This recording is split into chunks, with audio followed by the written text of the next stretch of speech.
আসসালামু আলাইকুম রহমতুল্লাহি ওবরাকাতুহু ইন্নাল হামদুলিল্লাহ ওয়াসসালাতু ওয়াসসালামু আলা রাসূলিল্লাহ সাল্লাল্লাহু আলাইহি ওয়াসাল্লাম। প্রিয় দর্শক, স্বাগত জানাচ্ছি এসকিউ গ্রুপ নিবেদিত powered by Intake Queens Cafe কোরআনের আলো অনুষ্ঠানে যে যেখান থেকে উপভোগ করছেন শুভেচ্ছা নেবেন হৃদয় জুড়ে।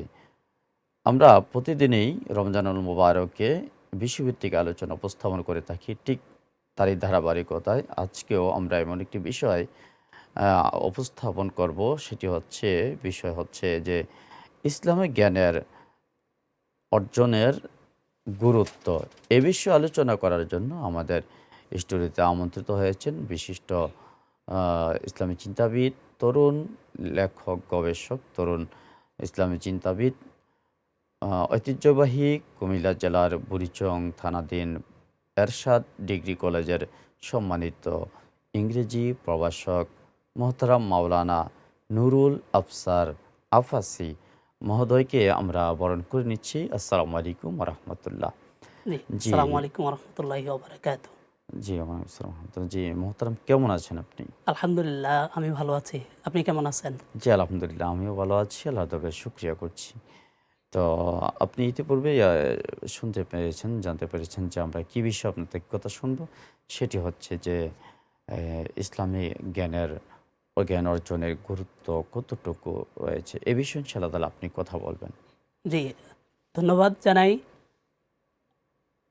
গ্রিন টিভিকে আমাকে নিমন্ত্রণ করার জন্য। আর আমি উপস্থাপকের মাধ্যমে আমাদের দর্শকবৃন্দকে জানাই আন্তরিক মোবারকবাদ। আসসালামু আলাইকুম ওয়া রাহমাতুল্লাহ। আজকে আমি যে বিষয়টা নিয়ে আলোচনা করব সেটি হচ্ছে ইসলামে জ্ঞান অর্জনের গুরুত্ব কী। জ্ঞান এটা এমন একটি পরিভাষা। জি, জ্ঞান প্রথমে জানবো যে জ্ঞান কি? জ্ঞান কি? জ্ঞান কি হচ্ছে অজানাকে জানার নামই হচ্ছে জ্ঞান। চমৎকার। Knowing, to know unknown thing is called knowledge. অজানাকে জানার নামই হচ্ছে জ্ঞান। আমরা জানি যে জ্ঞান এর ইংরেজি হচ্ছে নলেজ, এর আরবি হচ্ছে ইলম। আমরা জানি যে কোরআনে এসেছে কুল হাল ইয়াস্তাউিল্লাযীনা ইয়ালামুনা ওয়াল্লাযীনা লা ইয়ালামুন। যিনি জানেন এবং যিনি জানেন না তারা কি সমান? কখনোই সমান নয়। কারণ আল্লাহ তাআলা মানুষকে সম্মানিত করেছেন জ্ঞান দ্বারাই। কারণ আদম আলাইহিসসালাতু ওয়াসসালামকে যখন সৃষ্টি করেছেন তখন তার পূর্বে ছিল মানব জাতি, সৃষ্টির পূর্বেই ছিল ফেরেশতা জাতি। ফেরেশতাদের সাথে আল্লাহ তাআলা পরামর্শ করে তিনি মানব জাতি প্রেরণের জন্য পৃথিবীতে খলিফা প্রেরণের মনোনিবেশ করেছিলেন। তখন ওয়া আল্লামাল আদামাল আসমা কুল্লাহা, আল্লাহ তাআলা আদমকে সমস্ত কিছুর নাম শিখিয়েছেন, সমস্ত কিছুর জ্ঞান দ্বারা দান করেছেন। পৃথিবীর যা কিছু আছে সব জ্ঞানে আল্লাহ তাআলা তাকে দান করেছেন। সুবহানাল্লাহ। এই জন্যেই দেখা গেছে যে তিনি এই যে ফেরেশতাদের চেয়েও শ্রেষ্ঠ। মানুষের শ্রেষ্ঠত্বতা হচ্ছে জ্ঞান অর্জনের কারণেই। আর আমরা জানি আল্লাহ তাআলা প্রথমে জ্ঞান অর্জনকে গুরুত্ব দিয়েছেন। কারণ আমরা জানি কোরআনের প্রথম আয়াতে হচ্ছে সূরা আলাকের প্রথম আয়াত, ইকরা বিইসমি রাব্বিকাল্লাযী খালাক, read in the name of your lord who has created everything. পড়ো তোমার প্রভুর নামে যিনি তোমাকে সৃষ্টি করেছেন। এখানে পড়া বলতে হচ্ছে জ্ঞান অর্জনের কথা বলা হয়েছে। তাহলে জ্ঞান অর্জন করা, পড়া, এটা হচ্ছে প্রথম ইবাদত। তাহলে আমরা ইবাদত এর পূর্ব শর্ত হচ্ছে জানা। না জেনে ইবাদত হয় না, না জেনে কখনো ইবাদতের পরিপূর্ণতা হয় না। আপনাকে হালাল হারাম চিনতে হলেও জ্ঞান অর্জন করতে হবে।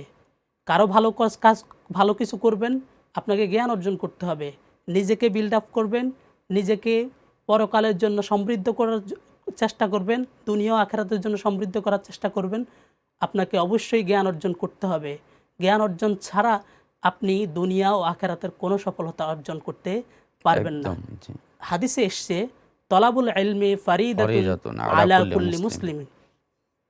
Two acquire knowledge is mandatory for all মুসলিম।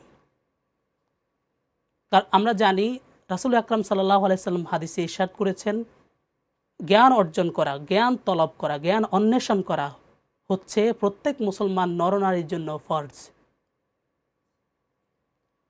জি, জি, এই জন্যেই আমাদেরকে জ্ঞান অর্জন করতে হবে। দুনিয়া আখেরাতের এটা আমাদের জন্য ফরজ। কারণ আমরা ইবাদত করতে হলে জ্ঞান অর্জন করতে হবে। আবার রাসূল আকরাম সাল্লাল্লাহু আলাইহি সাল্লাম হাদিস শরীফে ফরমাইছেন যে তোলাবুল ইলমি ফরিদাতুন আলা কুল্লি জি, মুসলিম খয়রুকুম মান তাআল্লামাল কুরআনা ওয়া ওয়া আল্লামাহু। আল্লামাহু। যে ব্যক্তি কোরআন শিক্ষা করলো এবং শিক্ষা করে পাঠদান দিল, সে তার চেয়ে উত্তম, তার চেয়ে শ্রেষ্ঠ আর কিছু কেউ হতে পারে না। এরপর দোলনা থেকে দোলনা মৃত্যু থেকে পর্যন্ত। মৃত্যু পর্যন্ত তোমরা পড়ো আর পড়ো।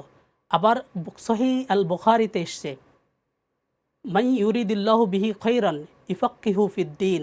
জি, আল্লাহ যদি কারো মঙ্গল কামনা করেন, আল্লাহ যদি কারো ভালো কামনা করেন, আল্লাহ যদি কারো সফলতা কামনা করেন, আল্লাহ তাকে ইলম দান করেন, জ্ঞান দান করেন, তাকে উইজডম দান করেন, নলেজ দান করেন। সুবহানাল্লাহ। সুবহানাল্লাহ। তাহলে আমরা বুঝতে পারছি যে ফেমাস, নেম, ফেম এগুলো আমাদের সফলতা নয়।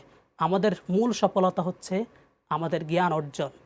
আপনি যদি নিজেকে বিল্ড আপ করতে চান, নিজেকে সমাজকে, রাষ্ট্রকে আপনি যদি ভালো কিছু দিতে চান, প্রথমে আপনাকে জ্ঞান অর্জন করতে হবে। অবশ্যই।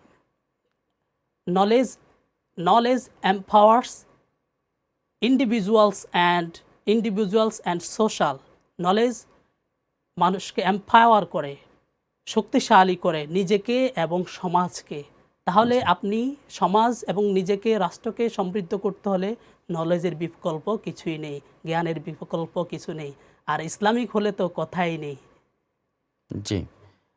গুরুত্ব সম্পর্কে আরো কয়েকটা কথা শুনবো। জি, এটার গুরুত্ব সম্পর্কে আমরা যদি আরেকটু দেখতে পাই, সেটা হচ্ছে যেমন আমরা যদি একটু খেয়াল করি যে আমরা জ্ঞান অর্জনগুলো কার কাছ থেকে শিখব। জ্ঞান অর্জনগুলো করতে হলে আল্লাহ তাআলা কোরআনে বলেছেন, ফাস আলু আহলা জিক্রি ইন কুনতুম লা তা'লামুন। তোমরা যদি না জানো, তোমরা যারা জানে তাদের কাছে যাও। কারা তাদের জানে সান্নিধ্য তাদের সান্নিধ্য লাভ সান্নিধ্যে করো। যাও। তোমাকে এই প্রতিষ্ঠানে পড়তে হবে এমন না, সার্টিফিকেট অর্জন করতে এমন না। তুমি একজন আলেমের কাছে যাও, যিনি মুত্তাকি, যিনি আমল করেন, তার কাছে যাও। একজন উস্তাদের কাছে যাও। কারণ আল্লাহ তাআলা তোমাকে সেই জ্ঞান দিয়েছেন, সেই মেধা দিয়েছেন, কার কাছে গেলে তুমি ইহকাল এবং পরকালীন যে নলেজ, যেই জ্ঞানটা তুমি পাওয়ার কথা, ঠিক সেটাই পাবে, তার কাছে যাও। তাহলে আমরা শুধু বিদ্যালয়ে পড়তে পারি নাই, আমার সেই বয়স হয়নি, তাই বলে আমরা শিখব না এমন নয়। শেখার বয়স সব সময় আছে, শিক্ষার কোনো বয়স নেই। আমরা জানি এটা আমাদের সমাজে, আমাদের দেশে প্রচলন হয়ে আসছে। শিক্ষার কোনো বয়স নেই। যেমন আমরা এখানে চলো একটু সবাই আলোচনা শিখতে করছি, যাই। আমরা একটু আলোচনা করছি, এখান থেকে আপনি একটা শিক্ষা নিতে পারেন। একদম। এটার জন্য আপনি প্রতিষ্ঠানে যেয়ে বসে থাকতে হবে না, কোনো শিক্ষকের পায়ের নিচে বসে থাকতে হবে না। অবশ্যই শিক্ষকের পায়ের নিচে বসলে এটার মাহাত্ম্য আপনি অবশ্যই পাবেন। জি, ধন্যবাদ। আসবো ইনশাল্লাহ আপনার কাছে আবারও। দর্শক, উপভোগ করছিলাম এসকিউ গ্রুপ নিবেদিত কোরআনের আলো, powered by Intake Queens Cafe. তো সময় হলো বিরতিতে যাওয়ার, যাচ্ছে ছোট্ট বিরতিতে, ফিরবো কিছুক্ষণের মধ্যে, সঙ্গেই থাকবেন।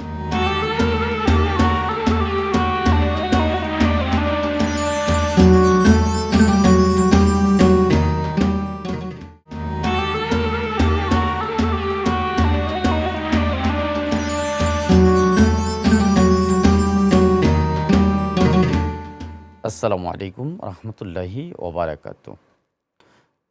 দর্শক, ফিরে এলাম আবারও আমাদের সকলের প্রিয় অনুষ্ঠান কোরআনের আলোতে, বিরতির পর।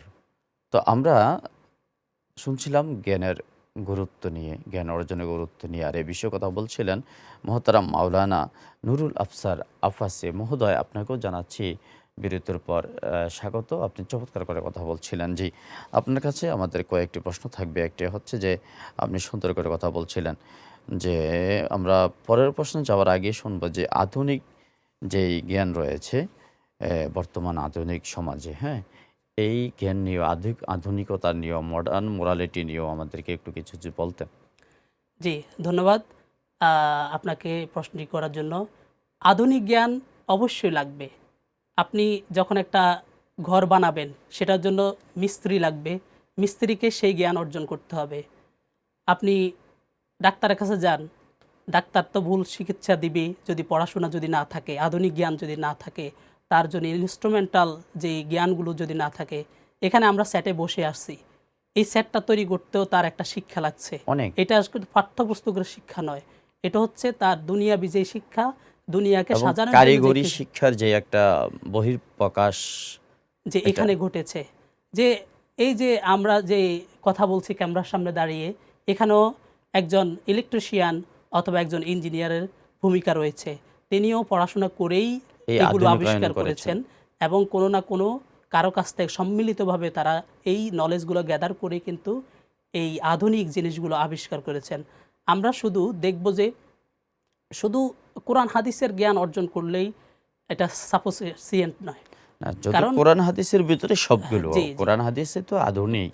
জি, হ্যাঁ, কোরআন আমরা হাদিস তো মানে কিছু কোরআন অবশ্যই হাদিস অত্যাধুনিক, মানে আমরা সবসময়ের জন্য পড়বো না, আধুনিক। মানে অধ্যয়ন করব, পাশাপাশি ওখান থেকে বের করতে হবে আমাদেরকে যে সেখানে রয়েছে আধুনিকতা। আমরা মনে করি যে কোরআনে আধুনিকতা নেই। জি, জি, এই যে এই যা কিছু করছে, যা হচ্ছে, সব তো কোরআন থেকে। জি, বলছিলেন। জি, মৌলিক উপাদান কিন্তু কোরআনের। জি, আমরা এটা থেকে ছোট, ছোট কিছু বের করে, এখান থেকে কিছু উৎস বের করে আমরা এটাকে গবেষণা করে। গবেষণা করে দুনিয়ার সাথে বর্তমান প্রেজেন্ট সিচুয়েশনের সাথে রিলেট করে আমরা এটাকে আরেকটু সমৃদ্ধ করার চেষ্টা করি। অবশ্যই মূল জ্ঞান, মূল শিক্ষাটা কিন্তু কোরআনের, হাদিসের এবং আল্লাহ প্রদত্ত। এটার বাহিরে আমরা সুবহানাল্লাহ। কোথাও যেতে পারবো না। সুযোগ নেই যাওয়ার। জি, এরপরের প্রশ্ন যাবো আপনার কাছে যে আপনি বলছিলেন যে ইসলামিক জ্ঞান অর্জনের গুরুত্ব নিয়ে বলছিলেন। জ্ঞান অর্জন আমরা করবোটা কেন? এটা করে কি লাভ হবে? কেন করব? জি, আমি ইতিপূর্বে একটুখানি উল্লেখ করছি যে knowledge empowers individuals and society. নিজেকে সমৃদ্ধ করে এবং সোসাইটিকে সমৃদ্ধ করে। আমরা আরেকটু যদি বলি, আমরা আরেকটু যদি ভিতরে, আমি একজন ইংরেজি সাহিত্যের স্টুডেন্ট হিসেবে বা এখন শিক্ষক হিসেবে বলতে পারি, বিখ্যাত famous writer, famous essayist Francis বেকনের অফ স্টাডিজ থেকে আমি যদি একটা লাইন উদ্ধৃতি দেই যে studies are for delight, for ornament and for ability. Studies are for delight. Study প্রথমত, যেই ব্যক্তি স্টাডি করবে, গবেষণা করবে, জ্ঞান অর্জন করবে, বই নিয়ে পড়তে বসবে, তার জন্য প্রথমে আনন্দ দিবে। Delight for ornament. Ornament means, এটা সবাই জানি, অর্নামেন্ট অলংকার। অলংকার। অলংকার এটা হচ্ছে, আপনি একটা মানুষ শিক্ষিত আর একটা মানুষ অশিক্ষিত, তাহলে শিক্ষার অলংকার যে মানুষের মধ্যে এই সাজানো আছে, যে মানুষের মধ্যে শিক্ষা নামক অলংকারে অলঙ্কৃত হয়েছে, ওই মানুষটা আরেকটা অশিক্ষিত মানুষের চাইতে কিন্তু একটু ভালো লাগবে, তাকে মানুষ প্রায়োরিটি দিবে, তাকে মানুষ মূল্যায়ন করবে। একদম এরপরে স্বাভাবিক। জি, সে সমাজে সমাদৃত হবে। এরপরে বলছে অ্যান্ড ফর অ্যাবিলিটি। যখন সে এই শিক্ষাটায় আনন্দ পাবে, শিক্ষায় শিক্ষিত হয়ে, অলংকৃত হয়ে যখন সে নিজেকে প্রতিষ্ঠিত করবে, তখন সেটা অ্যাবিলিটি এবং সক্ষমতায় তৈরি হবে। কারণ সক্ষমতা যখন তৈরি হয়, তখন কিন্তু তার কনফিডেন্স লেভেল হাই থাকে, তখন সে তার ভবিষ্যৎ নিয়ে চিন্তা করতে হয় না, অটোমেটিকলি তার ভিতরে সেই নলেজ এসে যায় কি করতে হবে, কি করতে হবে না। জি, তো আমরা এই যে আধুনিক, যে প্রথমত শিক্ষা আনন্দ দিবে, এমন শিক্ষা আমরা চাই না যে শিক্ষা আমাদেরকে আনন্দ দেয় না। তাহলেই শিক্ষাটা প্রথমত আনন্দ দেয়, মানুষকে অলংকৃত করে এবং মানুষের যেই চলাফেরার যে সক্ষমতা, সেটাকে তৈরি করে। যে আরেকটি বিষয়, আধুনিক জ্ঞান অর্জন করতে গিয়ে অনেকে দেখা যায় যে বিপদে চলে যাচ্ছে, বিপদগামী হয়ে জি, যাচ্ছে। এ বিষয়ে একটু কথা বলবেন। যে এটা হচ্ছে বিপদগামী হওয়ার মূল কারণ হচ্ছে, এখানে আমাদের যে ফ্যামিলি ব্যাকগ্রাউন্ড আছে, ওনারা হচ্ছে নন ইসলামিক। ইভেন ইসলামের প্রতি মানে নন তাদের মোরালিটি। মোরালিটিও নেই এবং ইসলামের প্রতি তাদের বিতৃষ্ণা, ভালো লাগা না। ইসলামের কথা শুনলেই যেন তার কাছে ভালো লাগে না। কারণ এবং পরিবারের মধ্যে মানে নৈতিকতা, সেই চর্চা নাই। ধর্মের চর্চা নেই, ইসলামের চর্চা নেই। সেটাই তো। জি, জি, আমরা এই উত্তরণই কিভাবে হবে আমরা এটা উত্তরণের জন্য আল্লাহ তাআলা বলছেন ইন্নাদ দীনা ইনদাল্লাহিল ইসলাম। ইসলাম। জি, এখন আসলে আমাদের দেশে অনেক কারিকুলাম বেরিয়েছে, বিভিন্ন ইংলিশ মিডিয়াম আছে বিভিন্ন জায়গায়। প্রথমত আমরা যদি বাচ্চাদেরকে মোরালিটি শিক্ষা দেই, যেমন বিভিন্ন কোরআন হাদিসের বা হিপসতে নুরানিতে এগুলাতে থেকে যদি আগে তাকে ক্লাস 5 বা ক্লাস 8 পর্যন্ত যদি আমি তাদেরকে পড়াইতে পারি, পরবর্তীতে আমরা জেনারেল নলেজ দিতে পারি, একদম পরবর্তীতে চমৎকার একটা তাকে কথা আমরা বলছেন যে এই যে ডক্টর বানাইতে পারি, এই যে ইঞ্জিনিয়ার বানাইতে পারি, অনেক কিছু করতে নুরানির পারি। বিষয়টা আমরা জি, বললেন শুনে, হ্যাঁ, আমরা অনেকে এটাকে কেমন করে দেখি, হ্যাঁ, যে নুরানিতে পড়ে, নুরানিতে কি পড়ে? আসলে নুরানিতে যে চমৎকার করে, কত সুন্দর করে মানে লাহান, তারপরে মাখরাজ, হ্যাঁ, সিফাত কিয়া করে, সুন্দর করে ওরা, অর্থাৎ আল্লাহ যেভাবে বলছেন ওরাত্তিলিল কোরআনা তারতিল। তারতিলা। আমার বাস্তব একটা প্রমাণ যে যেখানে তার মা-বাবাও সেখানে তেমনটা কোরআন পড়তে জানতেন না। কিন্তু তার ছেলেকে, তার সন্তানকে যখন এই নুরানি দিলেন, মাদ্রাসায় দিলেন, সেখান থেকে যখন বাচ্চা শিখছেন, ১ বছরের ভিতরে মা-বাবাও তার থেকে সেই যে কোরআন তেলাওয়াত থেকে শুরু করে যখন সে নাজারা নিল, সে তাদের থেকে দেখে, দেখে অনেক মাসালা, অনেক মাখরাজ, অনেক হাদিস, ৪০ হাদিসগুলি জি, শিখে ফেলল। এই যে একটা পরিবর্তন, এই যে একটা ছোঁয়া, এটা খুব একটা আমাদের জন্য একটা মানে আনন্দের ব্লেসিংস বিষয়। বা একদম। রহমত হিসেবে কাজ হ্যাঁ, করে আল্লাহর দেয়, পক্ষ থেকে আশীর্বাদ। একটা হাসি পাওয়া। তো এই বিষয়টা আমাদের জন্য আরো ত মানে বেগবান হওয়া উচিত মনে করছি আরকি। এই বিষয়ে আরেকটু কথা বলবেন জি, এই আপনি? বিষয়ে যদি আমি একটু কথা বলি, প্র্যাকটিক্যাল লাইফ থেকে আমি যদি একটা এক্সপেরিয়েন্স শেয়ার করি আপনার সাথে। একদম, একদম। আপনি দেখেন, আমার কথার সাথে আপনি মিলিয়ে দেখবেন। আপনি আপনার ছেলেকে, যেই ছেলেকে আপনি একটু দেখেন, যেই ছেলেকে আপনি কোরআন হেফজ করতে দিয়েছেন, নাজারা পড়তে দিয়েছেন, নুরানি দিতে দিয়েছেন, কিন্তু সে যখন ভোরবেলা ভোর ৪টা উঠে বা ৩টা উঠে যখন সে পড়া শুরু করে, সে অভ্যাসটা আজীবন থেকে যায়। কিন্তু একদম, এই ২-৩ বছর পড়ার কারণে, সে অভ্যাসের কারণে দেখা গেছে সে যেখানেই যায় ভালো কিছু করতে পারে। সে পড়ার সাথে টেবিলের সাথে সবসময় লেগে থাকে, কিভাবে সে পড়তে হবে তার অন্যদিকে মনোযোগ যায় না। সে সকাল ভোরে উঠে পরীক্ষার আগে খুব সুন্দর করে পড়ে। আমি যদি আমার পারিবারিক একটা উদাহরণ দেই, আমার বড় ভাই উনি হাফেজ মানুষ, উনি ৬ পারা হাফেজ। কিন্তু দেখা গেছে আমরা ওই পরিমাণ টেবিলের সাথে বসে থাকতে পারি না, উনি যে পরিমাণ টেবিলের সাথে বসে থাকতে পারেন। মাশাআল্লাহ। ওইটার কারণে ওনার সফলতা আলহামদুলিল্লাহ ভালোই। ইভেন আমি আমার একটা ভাগিনাকে দারুন নজর মাদ্রাসায় দিয়েছি কিতাব বিভাগে, যেটা তাকসিসি। তাকসিসিতে দেখা গেছে যে নন হাফেজ যারা, তারা টিকতে পারে না পড়ার চাপে। কারণ ওই যে চাপ তাদের প্রথম বয়স থেকে চাপটা দেওয়া হয় নাই, বা ওটা না নিতে স্নায়ুতে তাদের মেন্টালি প্রেশার তৈরি হয়ে যায়। তাহলে প্রথম থেকে সে যদি একটা শিডিউল মেনটেন করে পড়া শুরু করে, ভোর রাতে উঠে একটা ডিসিপ্লিনের মধ্যে চলে আসে, পরবর্তীতে মা বাবার অত কষ্ট হয় না তাকে ডিসিপ্লিন শেখাতে, তাকে বলতে হয় না যে পড়তে বসো, it's now your reading time, এগুলো বলতে হয় না। সে অটোমেটিকলি যা একদম, তার প্রয়োজন অনুপাতে সে কিন্তু পড়ে। একদম। আমরা এখানে কোনো চাপ একদম থাকে না। ছোট্ট করে আমরা ৩০ সেকেন্ডে শুনবো যে জ্ঞান অর্জন আমরা কোথায় করব, শিখব? জি, জ্ঞান ৩০ অর্জনের, সেকেন্ডে জি, শুনবেন।